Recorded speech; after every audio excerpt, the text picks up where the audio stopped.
Vamos con Nacho Asparren hasta Asturias, porque este fin de semana el Real Oviedo de Federico Viñas, así con Bato y Paunovic, tendrán 90 minutos camino a la Liga Española, a la Primera División. Nacho, muchas gracias por conectarte en ADN Deportes en Bajío, acá en León, Guanajuato, la casa de un hermano futbolístico del Real Oviedo. Platícanos cómo has estado, cómo ha estado todo el ambiente ahora que se ha jugado la primera final allí en España.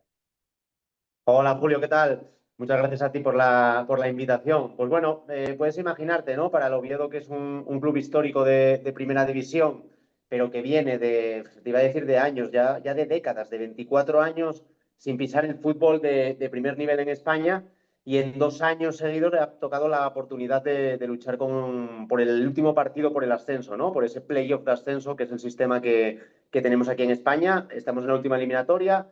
El año pasado cayó el Oviedo con el Español en un duelo muy igualado, y ahora nos ha tocado con el Mirandés, que es un club con menos historia, con menos masa social, tiene un campo solo de 5.000 espectadores, parece un fútbol más humilde, más amateur, y sin embargo tiene un equipo muy, muy, muy, muy bueno, con jugadores a préstamo, no tiene jugadores en propiedad prácticamente.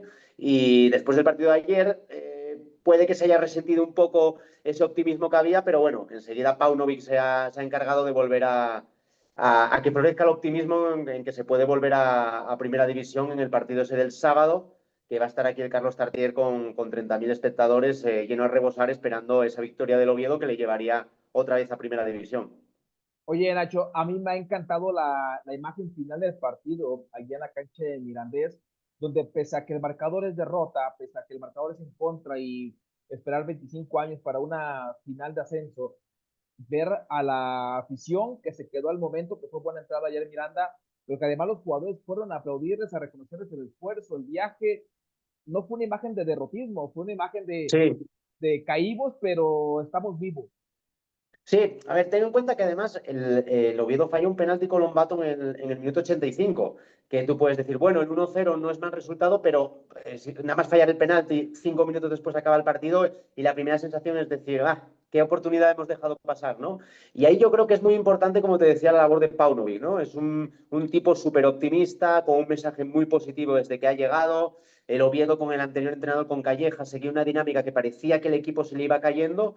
Y Paunovic, más que grandes inventos futbolísticos, ha seguido una línea parecida al anterior entrenador, pero ha sabido entrar en lo mental, tanto del futbolista como los mensajes que manda a la gente. Y de hecho, esa escena a la que te refieres, que es la de los jugadores yendo a saludar a la grada, el primero que se pone al frente es Paunovic, y hace esos gestos de con el puño apretado, de que parecía que estaba incluso celebrando una victoria, ¿no? Entonces, Paunovic tiene una historia muy curiosa aquí en Oviedo. Él como futbolista estuvo en la plantilla que descendió ese año 2001, que es la última vez que estuvo el Oviedo en primera. Y él contó en la conferencia de prensa posterior al partido, contó que él recordaba que cuando bajó con el Oviedo ese año, la última semana el Oviedo había empatado con el Real Madrid, con un Real Madrid que ya llegaba campeón y no se jugaba nada, y el Oviedo quedó en una situación un poco complicada, que tenía que ganar al Mallorca la última jornada. Y él contaba que esa semana su sensación era de pesimismo dentro del vestuario. Entonces, lo que intenta ahora es precisamente lo contrario, que no haya una sensación de derrotismo ni negativa, sino intentar desde el primer momento. Bueno, el Oviedo ha perdido 1-0 contra el Mirandés, pero al Oviedo le vale ganar por la mínima, como ha quedado primero por delante del Mirandés, ha quedado tercero el Oviedo y cuarto el Mirandés. Si se da un resultado por la mínima victoria del Oviedo, sea cual sea el tanteo, es el Oviedo el que pasa a primera división, ¿no? Entonces, desde ese punto de vista, sí que es una perspectiva más bien optimista. O sea, si a un oviedista le dices al principio de temporada que con ganar en casa al Mirandés y vale por la mínima estás en primera división, yo creo que cualquier oviedista te lo hubiera firmado, y Paunovic ha sabido dar con esa tecla emocional, yo creo. Entonces, para aclararlo un poco, Nacho, la final, la de playoff de ascenso, se juega a partir de la semifinal. Es decir, si hay empate en el reglamentario, se van al tiempo extra. De persistir el empate, es campeón y asciende el que ha sido mejor posicionado. No hay penales. Así es. Sí, sí, el Oviedo quedó tercero, el Mirandés quedó cuarto. El sistema de playoff incluye también al quinto y el sexto. Los dos primeros suben de forma directa, que fueron el Levante y el Elche. Y entre el tercero y el sexto se juega una última plaza, el sistema de semifinales. Siempre el equipo que quedó mejor posicionado tiene la vuelta al segundo partido en su campo. Y además lo que tú dices, que yo creo que es un factor importante, el empate, si el Mirandés gana 1-0, si el sábado por lo que sea el Oviedo gana 2-1, al final del partido se va a un tiempo suplementario, una prórroga de 30 minutos, pero si en esos 30 minutos subsiste el mismo resultado, no se lanzan penaltis, sino que el equipo que pasa a primera división o una eliminatoria, el que se clasifica, es el que quedó mejor en la liga, el mejor posicionado. Ok, sabes, me parece un poco extraño, Nacho, el ver que un equipo como el Mirandés, de presupuesto que tiene, pero sobre todo las condiciones de campo, de 5.000 Sí, espectadores, luego tienes enfrente el Carlos Tartiere, que está hermoso el estadio, 30.000 personas, me parece curioso porque acá en México no habría oportunidad de esto para Mirandés, ¿eh? De entrada no había, sí, sí, sí. pero con 5.000 Mirandés ni en sueños estaría en primera, ¿eh? Eso me parece Sí. curioso, no sé qué te parezca. Claro, bueno, de hecho el Mirandés, mira, justo además hace unos minutos acaba de anunciar que el año que viene tiene reformas en el estadio, sea en primera o sea segunda división, y va a tener que jugar bastantes meses en el campo del Alavés. El Alavés es un equipo de primera que le va a prestar el estadio para unos meses porque va a hacer unas reformas. Yo creo que incluso en segunda división no es habitual y es un ejemplo contracorriente de lo que es la segunda división, porque además en los últimos años, justo en la segunda española, pues el Deportivo de La Coruña, el Zaragoza, el Granada, son equipos, el Sporting, el Real Oviedo, son equipos que son estadios importantes, que son equipos que han ganado incluso títulos, como en el caso del Zaragoza y el Deportivo, y que suelen ir con estadios de 30.000 o más espectadores y que suelen ir casi 20.000 espectadores, ¿no? Y es un caso muy a contracorriente, incluso en la configuración de la plantilla desde que subió a segunda división, porque es un equipo que era más común en categorías todavía por debajo, ¿no?, de la segunda. Pero desde que subió a segunda ha seguido una política de jugadores cedidos, sobre todo de, pues, del Atleti de Bilbao, del Alavés, de la Real Sociedad, de la zona norte de España. El año pasado, con esa misma fórmula, se salvó del descenso en la última jornada, porque al final es apostar por gente muy joven y que no tienen pozo, no tienen experiencia, pero que son proyectos de grandes futbolistas. Y este año ha coincidido que tiene 5 o 6 futbolistas que ya no solo es que el año que viene vayan a estar en primera división, yo creo que es que son jugadores que van a hacer carrera. Tiene un medio centro como Gorrochategui, que el año que viene regresa a la Real Sociedad y ya hablan que va a ser el sustituto de Zubimendi, que es un futbolista internacional. Tiene un delantero, Panicelli, que es muy bueno, muy buen futbolista, que pertenece al Alavés y que ya hablan de que de algún equipo va a pagar la cláusula. Y un lateral, Rincón, que es también del Atleti de Bilbao y que seguro que va a estar en la élite muchos años. Entonces, un equipo atípico, pero que tiene unos futbolistas cuidado, que van a tener un buen desarrollo en la máxima categoría. Sí, que se juegan la carrera y es importante y puede ser lo más peligroso por parte de Mirandés. Oye, Nacho, ¿y cómo ven a los nuestros, por así llamarlo, entre comillas, que han salido de acá de León, Guanajuato, México? El caso de Fede Viñas, el caso de Colombato, que tuvo un torneo irregular, pero la liguilla o el playoff ha sido muy bueno. Platícanos de ellos dos, cómo le ha ido a Fede y cómo le ha ido a Colombato. Pues mira, con Fede Viñas ha tenido la mala suerte, bueno, entre comillas, también es lógico que cuando vienes de una grave lesión como la Aquiles, puede ser común que luego tenga más problemas musculares, ¿no? Él recortó los plazos, se le veía trabajar pues como un animal siempre en la ciudad deportiva, se veía que estaba motivado. Yo que he hablado alguna vez con él, se le veía muy, muy enfocado en volver a ser el futbolista que fue y ha tenido mala suerte porque ha tenido 2 lesiones musculares justo en el momento que estaba empezando a entrar en el 11, ¿no? El Oviedo contaba con un delantero referencia, con Alemão, un brasileño que también, bueno, es fichado por el grupo Pachuca y cedido aquí y que ha metido bastantes goles, 14, pero la sensación es que Fede, sin estar al 100%, sin ser el Fede Viñas que quedó máximo goleador allí en León, estando, no sé, una versión del 60-70%, es un futbolista que aportaba incluso más que Alemão. Y las veces que ha podido, Paunovic sí lo ha detectado. El anterior entrenador Calleja intentaba juntar a los dos, a Alemão y a Viñas, porque veía que Viñas le podía ofrecer cosas, pero la apuesta de Paunovic ha sido desde el principio por Fede Viñas. Ha marcado solo un gol, pero creo que son ya 5 goles anulados por cuestión de fuera de juego. Ha tenido también muy mala suerte, incluso en las definiciones, porque, por ejemplo, un día en partido en Huesca marcó 2 goles en una parte y los dos fueron anulados, uno por una falta previa de un compañero y otra por un fuera de juego de cuestión de centímetros. El otro día en el partido también de la vuelta del playoff marca un gol y en la jugada inicial hay un pequeño fuera de juego por una bota de Rajín, del jugador que le da el pase. Y la sensación mía es que si se quedara el año que viene o si volviera a León, estoy convencido de que estaría muy cerca con una pretemporada y sin lesiones de volver a ser el Fede Viñas que tanto gustó hoy en México y que, bueno, que hizo que el Nápoles, por ejemplo, estuviera a punto de ficharlo, ¿no? Y en cuanto a Colombato, ha sido una trayectoria un tanto diferente, ¿no? El año pasado, sobre todo la primera vuelta, hace un rendimiento espectacular. Colombato es seguramente para todos el mejor centrocampista de segunda división. Y luego es verdad que se le hace un poco cuesta arriba la segunda parte de la temporada baja un poco el rendimiento. Y este año no ha llegado nunca, o esa es mi sensación, a alcanzar el nivel tan alto de la primera vuelta del año pasado. Sí que hay un repunte con Paunovic, que ha sabido yo creo sacar lo mejor de él. Es verdad que con Calleja, con el anterior entrenador, estaba en posiciones más ofensivas, más como un interior que intenta pesar área, de hacer números. Pero yo tengo la sensación de que con Colombato la mejor posición es de mediocentro posicional, ¿no? Por delante de la defensa, de dar la primera salida de balón. Él es inteligente tácticamente, es agresivo en la marca y se defiende bien con el balón. No lo veo tanto como un jugador de llegada, como más como un 5 posicional, ¿no? Y con Paunovic sí le ha sacado mejor rendimiento y ahora es un indiscutible, ¿no? Para el partido del sábado nadie duda que va a estar en el 11, tiene además esa cuenta pendiente o ese pequeño detalle de que falló el penalti y entonces seguro que está con unas ganas de hacer un partido importante y independientemente de esos subidas y bajadas en su nivel, ha sido los 2 años un jugador imprescindible para los entrenadores aquí en el Oviedo. Sí, me llama mucho la atención lo de Fede y sobre todo la manera en cómo entra en el playoff, que entró al límite de haberse recuperado con poco Sí, tiempo y marcó muchísimo la diferencia. Y a lo que voy, cuando la gente acá en México, Nacho, ve ese partido, la gente lo quiere acá de regreso, porque acá a León le falta un goleador, le falta un hombre claro. por dentro del área, termina el préstamo. Ahora imagino ni Paunovic ni Martínez van a querer hablar del futuro, pero ¿qué se habla en el entorno de Fede? Si ese préstamo lo va a terminar allá y se regresa a México o va a renovar allá por ese set de revancha de estar en plenitud y competir al 100%, ya estando en mejores condiciones. Para la gente de León, ¿qué se espera en el futuro de Fede? Estamos ahí en la incógnita porque para empezar no sabemos en qué categoría va a competir el Oviedo, ¿no?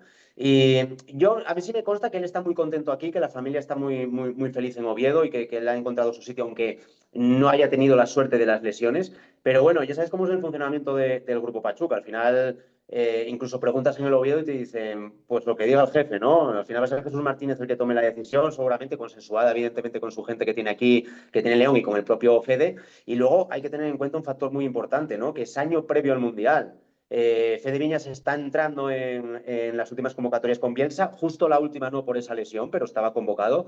Y supongo que el Grupo Pachuca, y Jesús sobre todo, que es una persona inteligente y que sabe el negocio, lo mejor que le puede pasar a un activo del Grupo Pachuca es que juegue ese Mundial, entonces buscará, supongo, donde él tenga la mayor continuidad posible y se pueda lucir, e intentará asegurar esa presencia en el Mundial con Uruguay y supongo que serán las dos opciones que barajen, ¿no? Si lo veo subir a primera división, seguramente sería interesante para el Grupo Pachuca tener un futbolista como Fede digamos, el escaparate de la primera división española. En el caso de que siguiera en segunda, yo te diría que quizás sería más seguro o más probable que volviera a León, ¿no? Si además me dices que León está buscando un 9, yo estoy convencido de lo que te decía antes, que la lesión es cosa del pasado, es normal que tenga alguna lesión muscular, porque además es un hombre fuerte, tiene una musculatura fuerte y puede pasar a la vuelta de una lesión, pero creo que las sensaciones ya estamos viendo el Fede Viñas que tanto enamoró ahí en México y creo que sería un refuerzo interesante tanto si se quedara en el Oviedo como si volviera a León.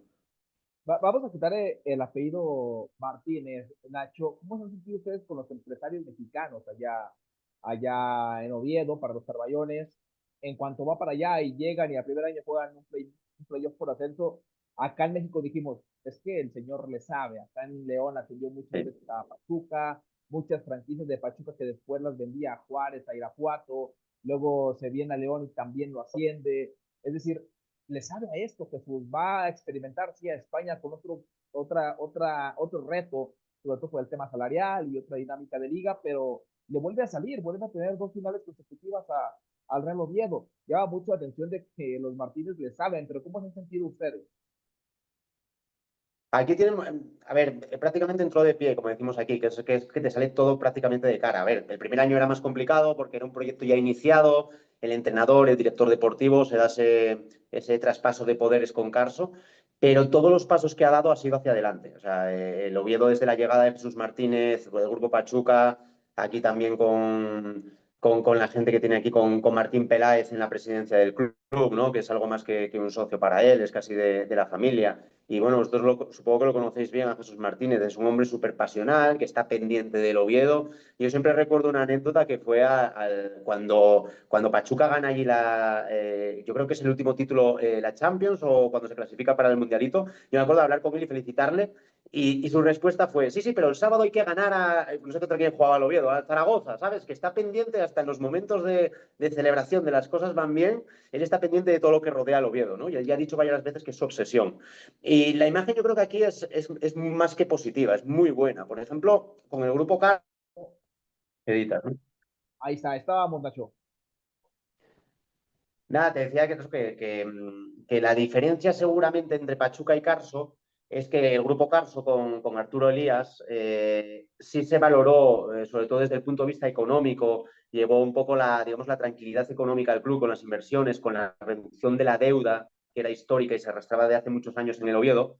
Pero el grupo Pachuca ha aprovechado, digamos, esa más tranquilidad económica para, se ha visto que es gente de fútbol, ¿no? Que sabe, gente que conoce el mercado, quizás no tanto el europeo, pero los jugadores que han venido desde fuera, que tiene sensibilidad a la hora de las contrataciones y que es un proyecto muy ambicioso. Ellos siempre han, ya no solo con palabras, sino con hechos, a la hora de hacer las plantillas, ampliaciones de capital, lo mencionabas antes, pero por no aburrir a la gente, aquí hay un sistema salarial de los topes salariales que es que la liga, la propia liga te dice el máximo gasto que puedes invertir en tu plantilla teniendo en cuenta los ingresos. Oye, pues tienes estos socios, esta publicidad, ingresas, entonces te pone unas barreras que eso yo creo que es lo que más le ha costado quizás entender no solo a los empresarios mexicanos que han venido a España, sino de otros lados, ¿no?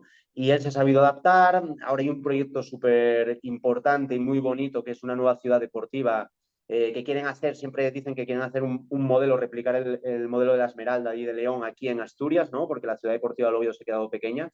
Y digamos que la idea que tiene la gente o la imagen que tiene la gente aquí en Oviedo de Jesús Martínez es muy positiva. Y claro, si hubiera un ascenso a primera división, yo creo que sería algo que dejaría en la historia del Real Oviedo, porque estamos hablando de 24 años fuera de la élite, nunca había estado tanto tiempo fuera del Oviedo y dejarías tu marca en la historia de un club que además el año que viene es centenario, ¿no? Sí, vendrá un año importante, imagínate que sea en primera. Otro tema, Nacho, ¿cómo se perciben dentro del holding y cómo ven a la distancia sus hermanos, a Pachuca, a León, al Everton de Viña allá en Chile? Digo, porque acá en México en ocasiones algunos están muy enterados, están muy atentos a lo que sucede allá, si va a Viña, si va a Colombato, si al final regresa a Colombato, si al final van a jugar un playoff, si van líderes, si cambiaron de técnico. Sí. Acá el Estado se está pendiente del Real Oviedo, pero allá cómo se convive con el resto del holding.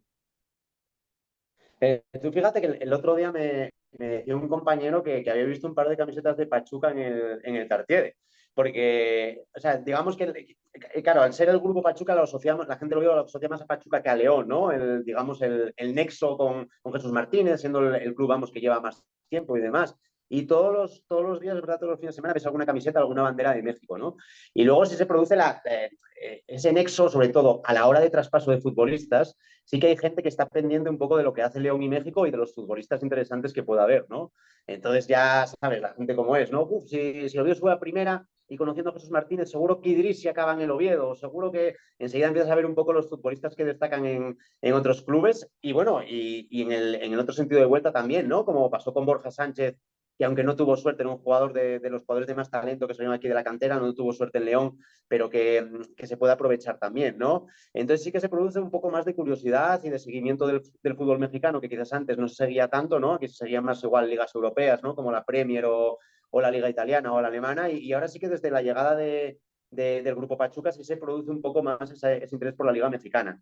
Se produce además, como sabéis todos, en Asturias, que tenemos a Orleg en el Sporting, al Grupo Pachuca en el Real Oviedo, entonces será un caso muy, muy concreto de influencia mexicana en el fútbol español y limitado a una comunidad que Asturias es, bueno, una comunidad pequeña que es de 1 millón de habitantes y tenemos dos empresarios mexicanos, ¿no? Dos empresas mexicanas que además ya sabéis que no tienen las mejores relaciones entre ellos, pues igual que Oviedo y Sporting, ¿no? Que son dos rivales antagónicos que no se pueden ni ver las instituciones ni las aficiones y tienen dos rivales, dos mexicanos que también siguen un poco en esa línea, ¿no? Justo el aderezo perfecto para darle sazón y sabor a esta rivalidad. Nacho, ya para ir finalizando y agradeciendo todo el tiempo que allá ya es tarde en España. Nacho, ¿qué se gana al ascender en España? ¿Cuánto cambia una vida al ser un equipo de primera división allá en la liga? Mira, pues en términos económicos es sencillo de explicar. Los equipos en segunda división tienen ese tope salarial, que es el ingreso más, el gasto, perdón, el gasto el gasto máximo en la plantilla, pues el Real Oviedo suele estar pues entre los 9 millones, 10 millones, 11 millones de euros. Solo con el ascenso a Primera División, el equipo que menos recibe de derechos televisivos está en torno a los 40 y pico millones de euros. O sea, la diferencia es abismal entre Primera y Segunda División. ¿Qué se produce con esto? Que el ascenso a Primera División le sigue un año muy, muy difícil, porque tú llegas con una plantilla de Segunda División que tienes que renovar, tienes que cambiar muchos futbolistas. Claro, recibes 40 millones, pero es que eres el que menos vas a recibir de Primera División. De hecho, el año pasado de Segunda División suben, perdón, de Segunda a Primera suben el Valladolid, el Español y el Leganés, y de esos tres equipos, este año dos han descendido y el Español se ha salvado en la última jornada. Entonces, cada vez digamos que hay más diferencias entre la primera y la segunda división por esas diferencias, sobre todo de derechos televisivos y económicas.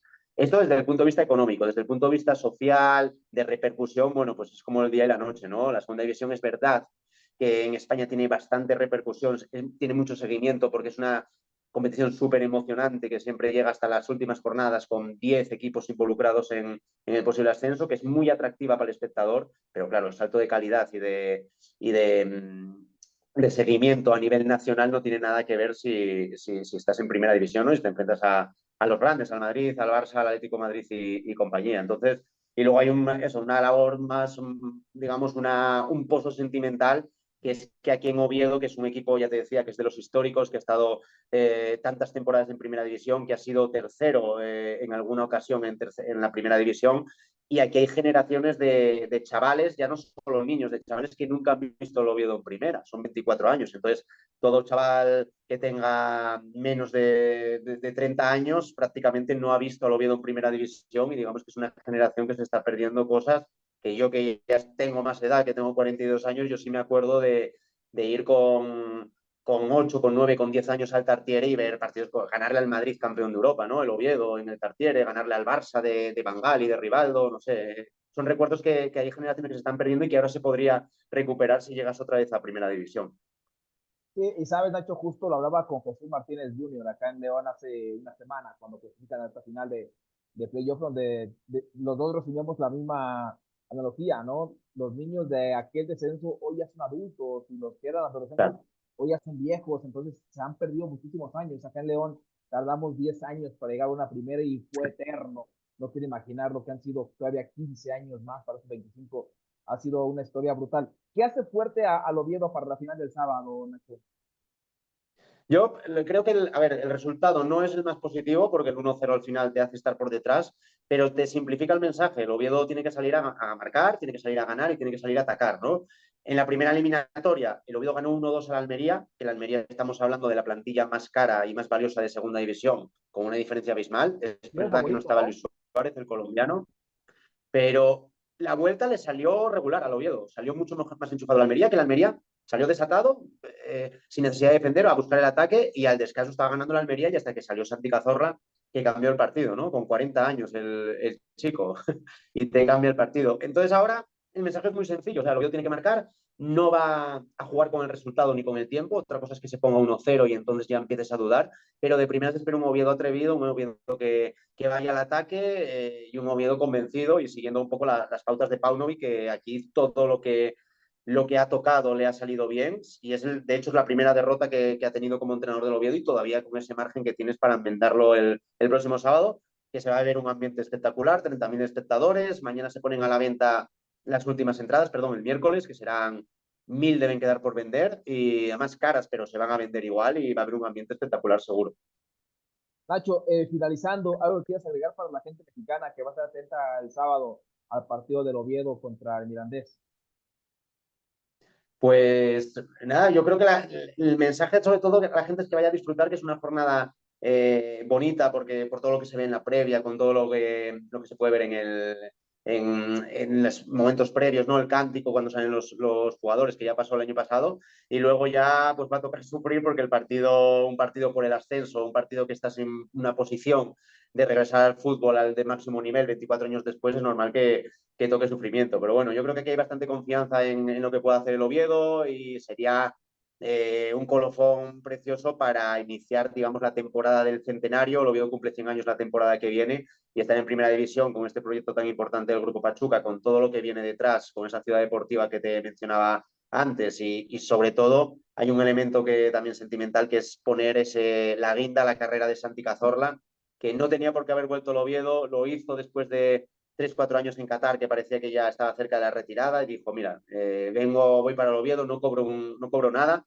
Al final, por las reglas de la liga, tiene que cobrar el mínimo, le tienen que pagar el mínimo del sueldo profesional, pero él hay una parte que incluso lo dona a la cantera, ¿no? A las fuerzas básicas, como decís allí, del Oviedo, y sería una historia preciosa de un chico que fue 2 veces campeón de Europa, que no fue campeón del mundo con España porque tuvo una lesión en la espalda que se perdió, pero si no hubiera estado en aquella selección, que triunfó en el Arsenal, en el Villarreal, todavía con 30 y pico años, volvió a ser internacional, y que cuando todo el mundo lo da ya por la carrera por terminada, pues como la gran generación, ¿no?, suya de Xavi, Iniesta, Xavi Alonso y compañía, él llegó al equipo de sus orígenes, en el que no pudo debutar como profesional, y con la empeñado y con la idea de llevarlo al fútbol profesional, y sería precioso que acabara la historia así, ¿no?, con Santi llevando al Oviedo a la primera división.